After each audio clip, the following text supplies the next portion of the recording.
Last talk.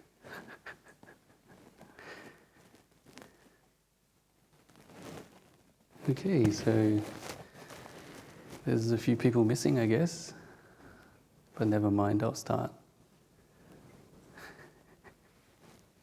So, it's your last day, but we still got a little bit of meditation to do. So, just try to make the opportunity and use the time that you have left.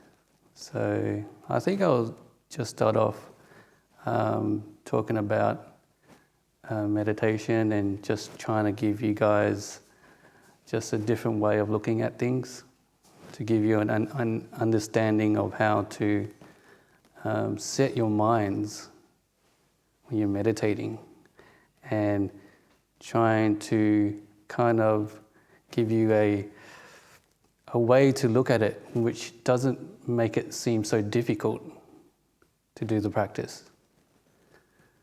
I always like the idea of just sitting down and doing nothing. Yeah. So you just take your minds from whatever you're doing and sit on a meditation cushion and just allow things to be. That, in a sense, is doing nothing.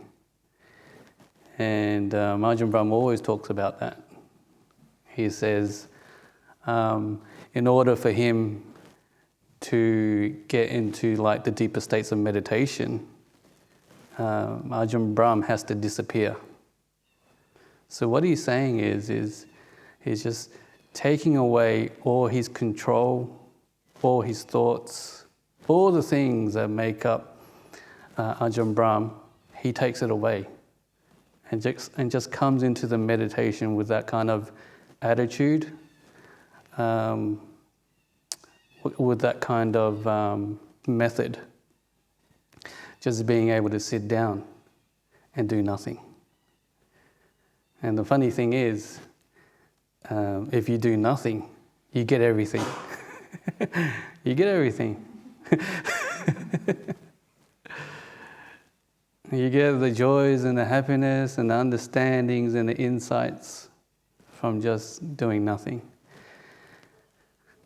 And I always like the example of when Ajahn Chah was in America and he was doing a little bit of teaching, and at this point he was getting quite sickly, and yeah, so as usual, when a teacher goes somewhere, there's somebody on the other side organizing talks for them to give.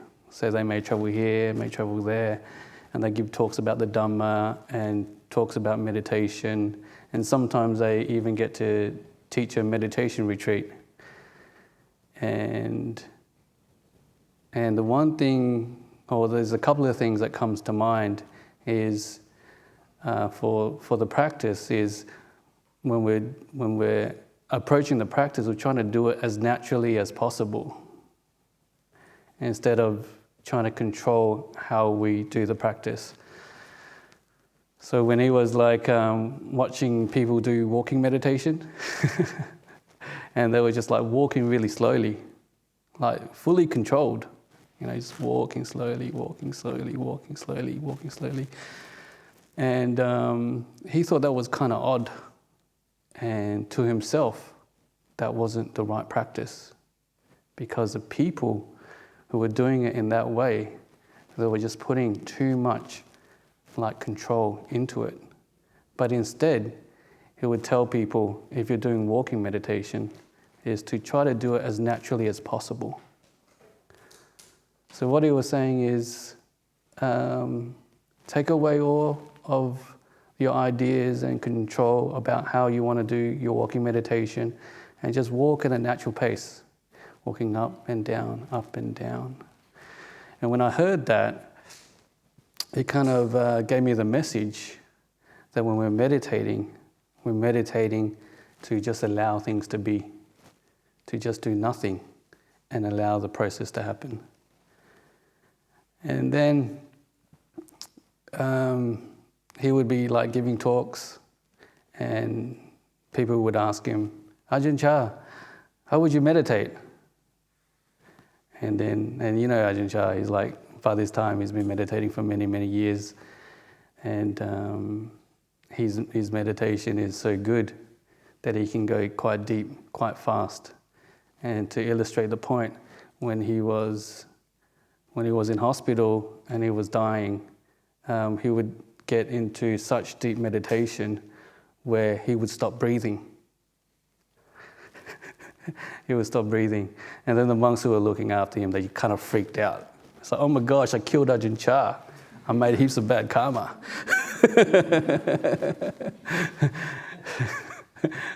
I don't think they thought that. But they freaked out because they didn't want to be there when the master died.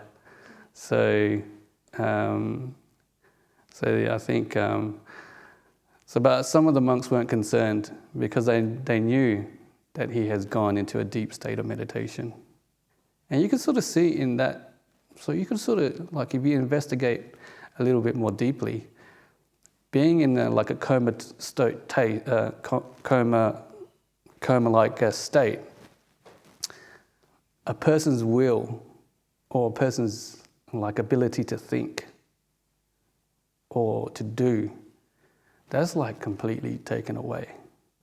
You're just there and just being there. So he was still able to get into those deep states of meditation, and to confirm that he was still alive. The nurses that were around him took a blood sample and found out that there was still oxygen in his blood, so the monks could calm down and relax. So that's what Ajahn Chah would say. He would just say, I would just sit down and do nothing. Do nothing, and everything will just happen by itself. And then when you think about it, you think about his life and his training, and it just all goes back to the beginning, to how he planted those seeds to be able to develop himself over the years. And it just starts off with just little things that we do from now on. The little bit of kindness that you give people, the time you spend to meditate, the time and just learning how to let go. And that's one of the nice things that I've learnt over the years, is that you don't need to carry things around. We all like to give examples of carrying heavy backpacks on our shoulders. We got like the backpack of the past and the backpack of the future. And when it's all said and done, and when we're alone, we're not able to let it go. So over the years, that's what I've learnt, is, during the day, you may interact with people, you may do some building work, you may have some problems to solve, but when all that is done, we can go back to our homes, we can go back and be alone, and not allow the activities of the day to kind of drag on in our minds. So that in itself, when you look at it, there's a freedom there. there is a freedom there that leads to a sense of like contentment. Just contentment. Just stemming from the little practices that you do every day. And it's like this idea of contentment and what causes us to be discontent is like wanting. And Ajahn Brahm tells this story about I can't really remember, about the 3 kids, and they were all granted a wish. They were all granted a wish. So yeah, imagine that. Imagine if somebody gave you a wish. What would it be? Everybody's got a different idea.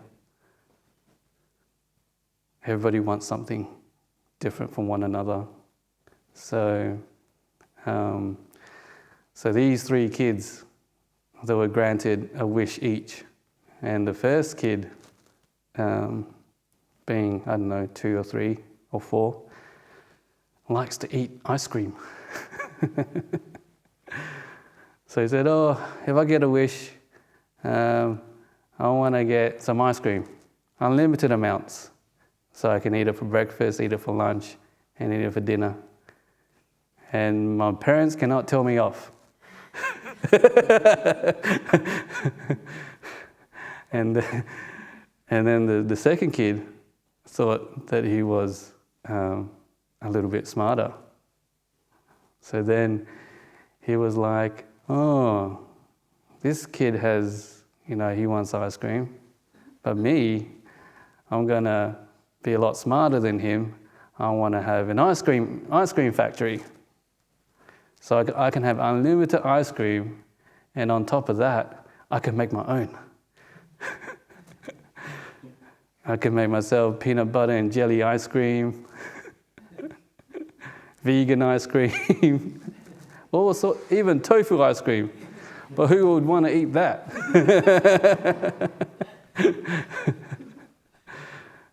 So then, and then the third kid was the quiet one, the contemplative one.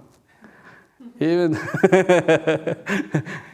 though he was 3 or 4, he had a streak of wisdom in him, and he thought about the other kids. And he thought, one kid wanted something, and another kid wanted another thing, and it seems like this wanting just keeps on going on and on and on. And if I were to be granted wishes all the time, I would never stop wanting stuff. And that would be one big, massive headache for me. So when he was granted the wish, he said, I want for nothing. And that person in the story was the Buddha. Just the idea of just wanting for nothing. Just giving us just like a different way of looking at things. A way of looking at things which settles our minds and our hearts. Which, makes us feel content. But, as I talk about being content, at the same time, we have to live our lives as well. So when it comes to kind of trying to incorporate these things into our lives, we try to find a balance. Because if you're at work and you start to practice contentment, all your co-workers will start complaining about you. So there is a time and place for these things to be developed. So yeah, in a sense, from my understanding, even though we're monks, we still live in the world, we still have our duties, we still have to think, But we just live different lives, and we're just all human beings, basically.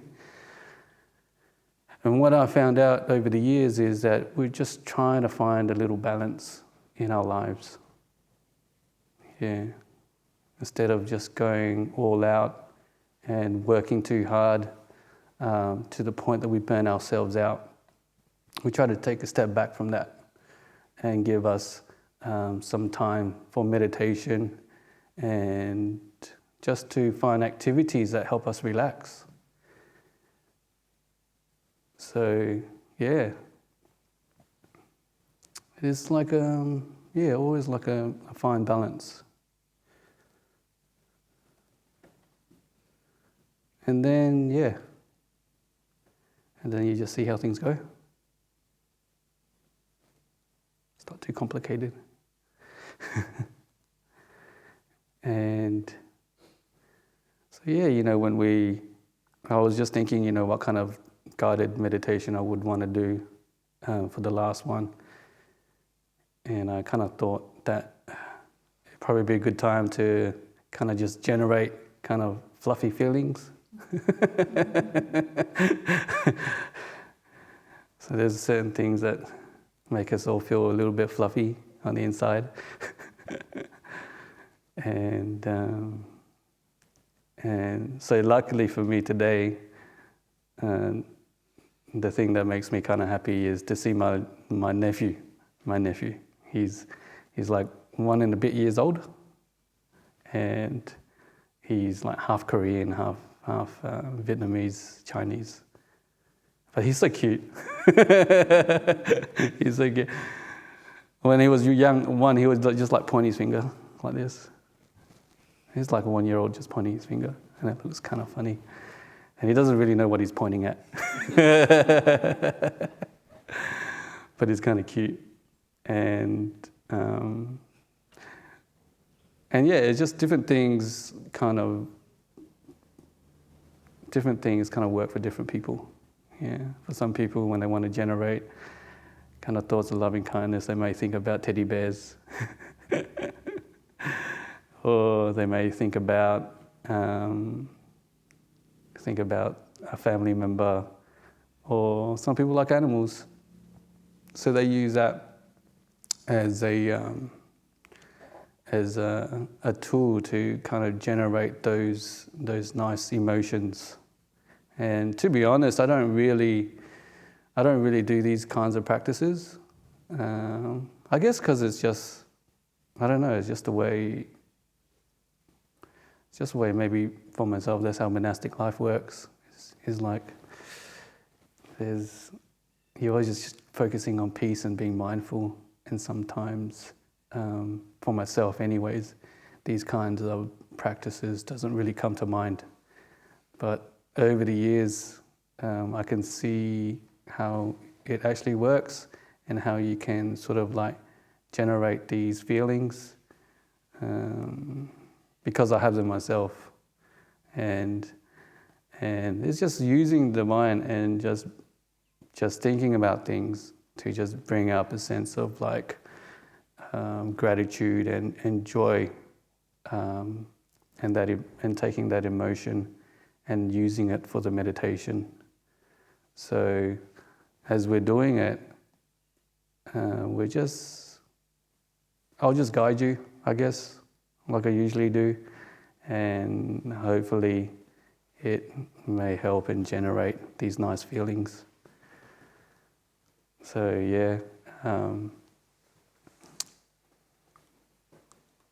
we can get started.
So we're just allowing our minds to settle in the moment.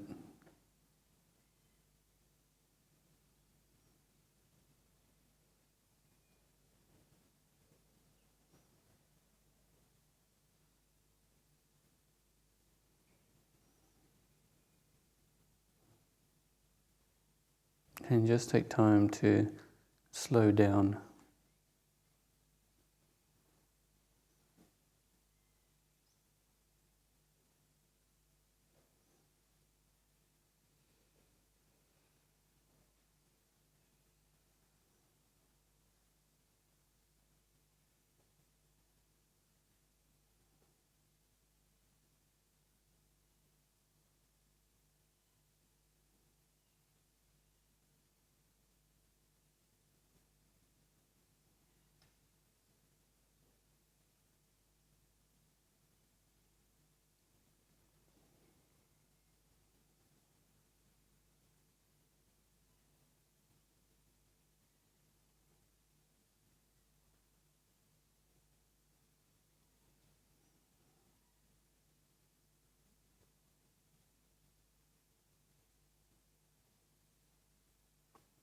And in this meditation, we're just trying to generate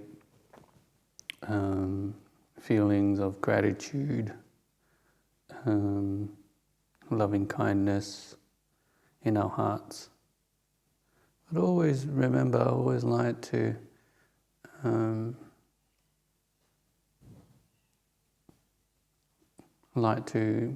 say that there's always like the silence and the mindfulness in the foreground.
So we can generate some feelings of loving kindness just by thinking about our parents.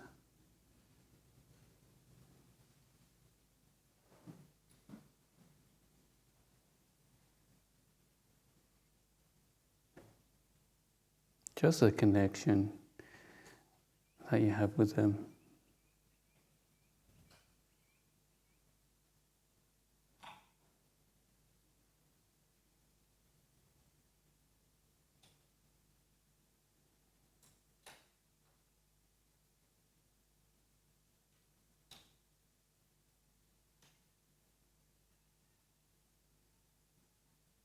Knowing that they will always accept you no matter who you are. And you always accept your parents no matter who they are.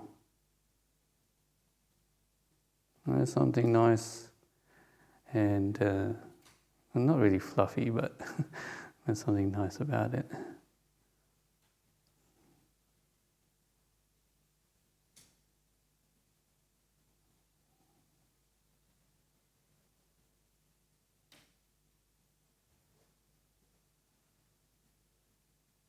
So we're just allowing our lifelong connection with our parents to trigger some nice emotions.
As we're doing that, we're surrounding our minds with silence and peace.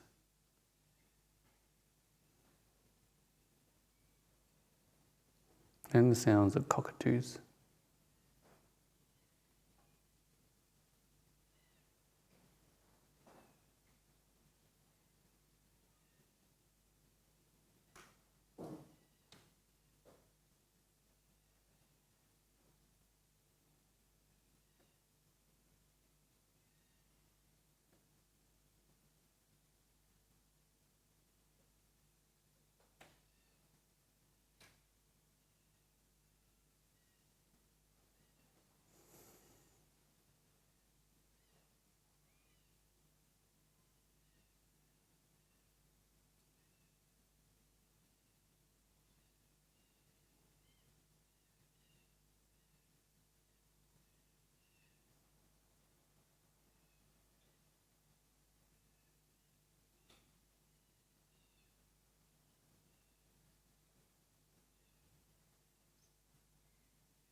And also take a bit of time to have gratitude towards your parents.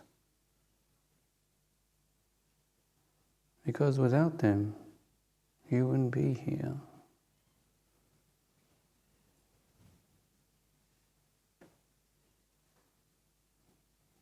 The time they've taken to take care of you when you were helpless as a child.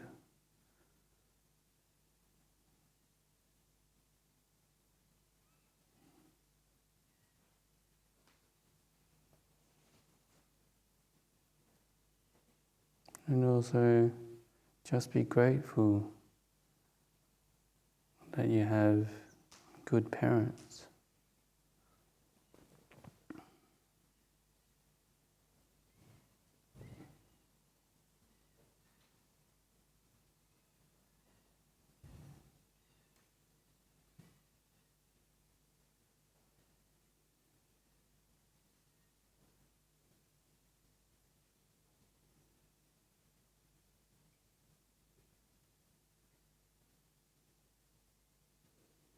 And just be grateful to your parents,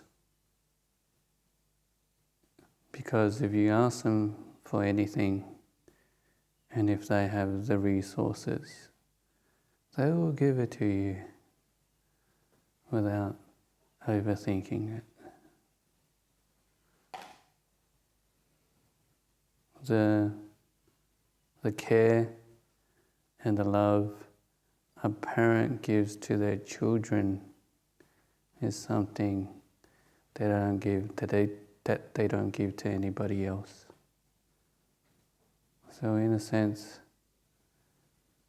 our parents are a special part of our lives.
Then you can be grateful towards your friends, especially the good best friends.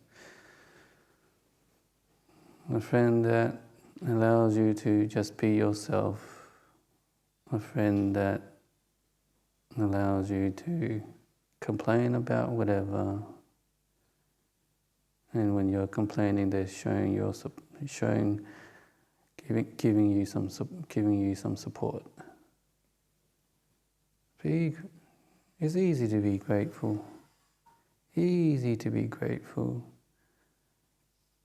to those kinds of friends that we have in our lives.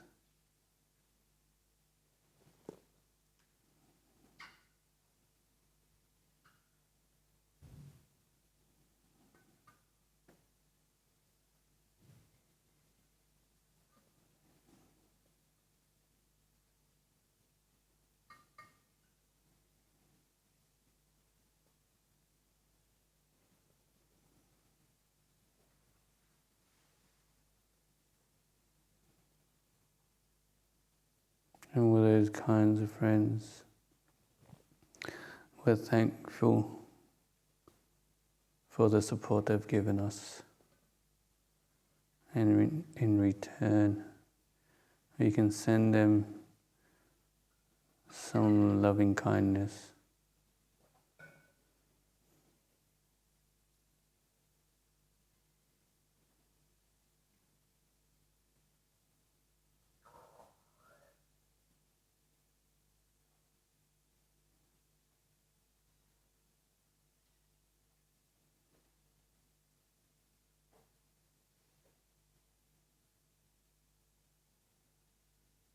sending them loving kindness, so showing them some appreciation for the things that they've done for you.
We can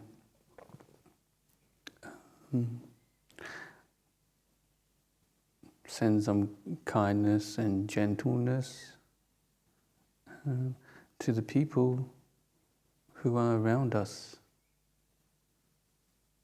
fellow meditators, the people in this room. It's a nice time to be able to generate feelings of kindness towards one another, feelings of gentleness, and just being able to just give it without expecting anything in return. We're just giving this kindness and gentleness without the people knowing that we're giving it to them.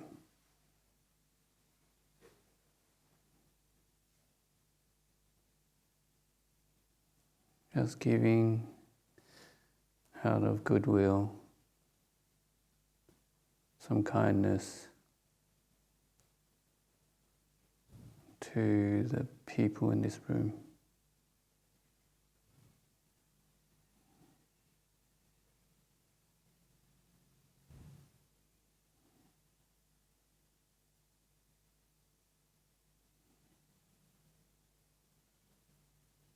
And at the same time,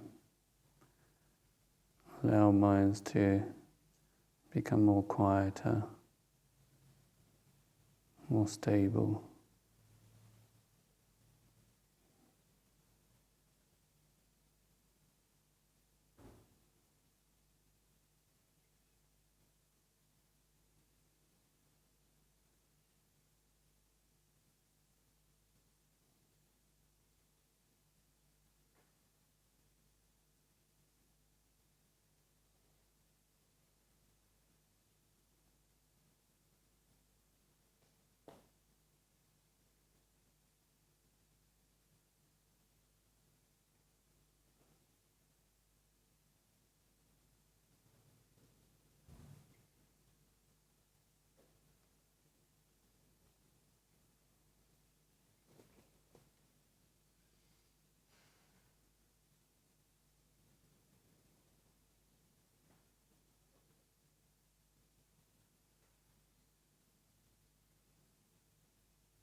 we can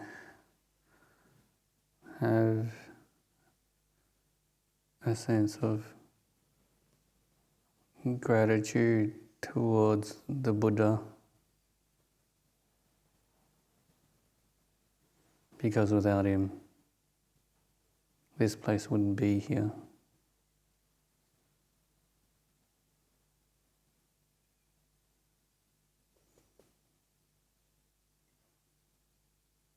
He has, in a sense, given us the opportunity to meditate,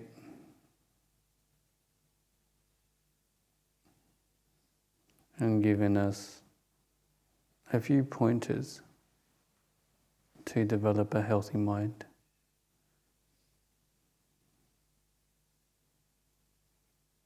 He was like a human being, like each and every one of us.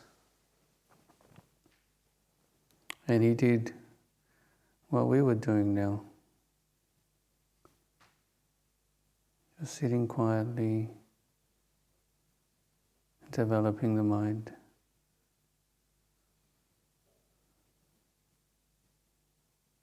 And he was able to teach other people to do the same thing,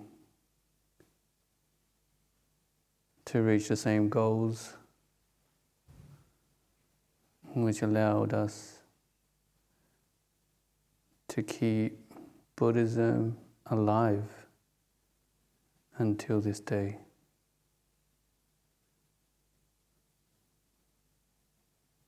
So yeah, just a little bit of gratitude towards the Buddha.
So now I'm just going to sit quietly for about 5 minutes, and then I'll hit the gong and we can all come out of the meditation.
Okay.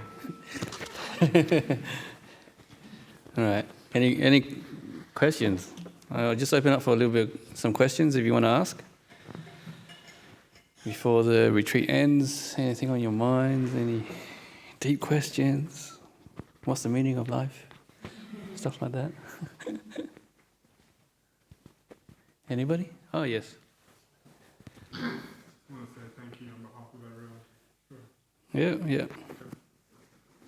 Okay. Cool. Okay, I guess you guys want to take a photo? Yeah? Okay.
What do you want me to do?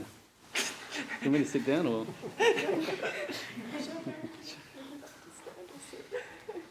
I can sit down. I'm comfortable.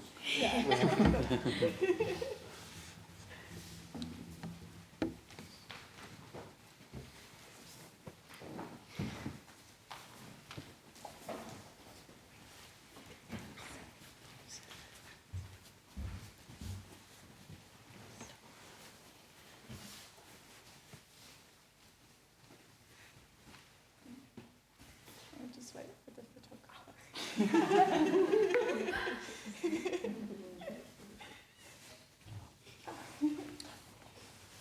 Oh, we've got Christine here.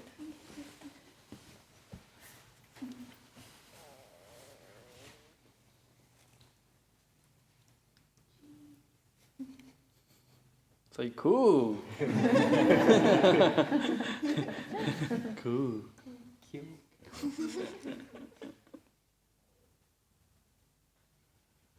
All right. Another one.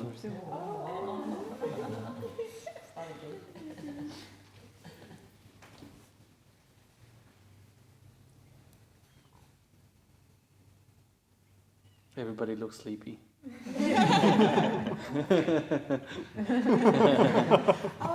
Oh, we can't.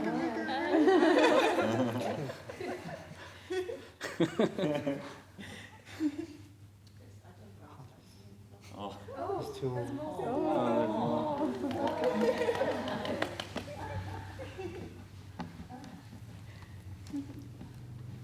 Okay.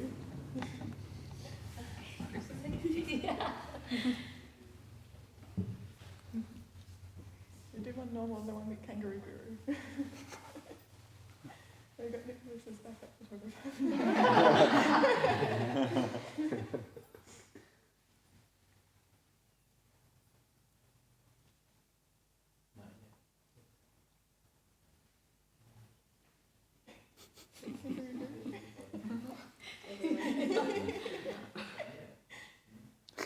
Should I? I'll just keep my hands down.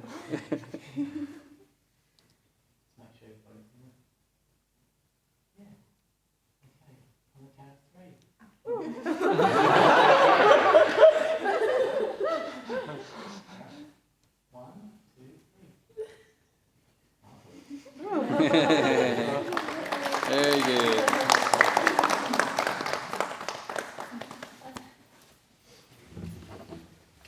Permission to publish this in the news. Yeah, Thank yeah, you. no problem, yeah.